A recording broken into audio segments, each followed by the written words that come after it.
Fry అయితే సూపర్గా ఉందండి. ఫ్రైడ్ రైస్ చూడండి ఎంత కలర్ఫుల్గా, ఎంత బాగుంది. టేస్ట్ లంచ్ బాక్సులకి చాలా బాగుంటుందండి. మీరు ఒకసారి ట్రై చేయండి. హాయ్, హలో, అందరూ ఎలా ఉన్నారు? వెజిటేబుల్ ఫ్రైడ్ రైస్ అండి ఇది. మీకు ఇష్టం వచ్చిన కూరగాయలు తీసుకోవచ్చు.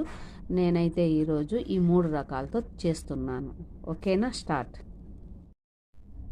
అల్లం, ఎర్రగడ్డ, తెల్లగడ్డ, కొద్దిగా సోంపు, ఏలక్కాయ, లవంగ, పట్ట కొద్దిగానే వేసుకున్నాను. ఇవన్నీ కచ్చాపచ్చాగా మిక్సీ కొట్టుకోండి.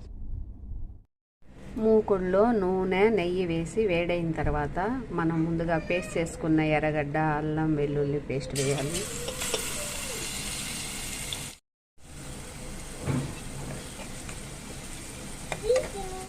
కట్ చేసుకున్న కూరగాయల్లో కొత్తిమీర, కరివేపాకు వేసుకున్నానండి. ఇలా వేగిన తర్వాత వెజిటేబుల్స్ వేయాలండి.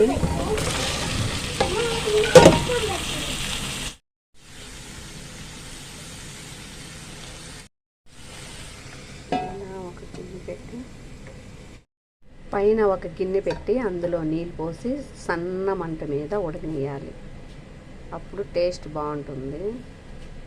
కూరగాయలు ఎప్పుడు ఇలాగే ఆవిరి మీదే ఉడికిస్తాను. వాసన బాగుంటుంది, రుచి బాగుంటుంది. చూడండి ఒకసారి. మధ్యలో మూత తీసి కలుపుతూ ఉండాలి. స్మెల్ అయితే అదిరిపోయిందండి. కొద్దిగా పసుపు, ఉప్పు, చికెన్ మసాలా, ధనియాల పొడి, గరం మసాలా, కారం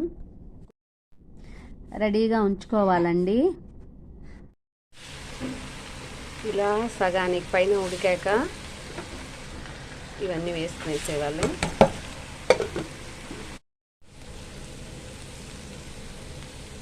ఇలా బాగా కలిపి మళ్ళీ మూత పెట్టుకునేసేవాళ్ళు. ఇక రైస్ వేసి ఫ్రైడ్ రైస్ చేస్తున్నాను. లంచ్ బాక్సెస్ లేకండి. గుమగుమలాడే ఫ్రై అండి. సూపర్ టేస్టీగా ఉండే ఫ్రైడ్ రైస్ రెడీ అండి.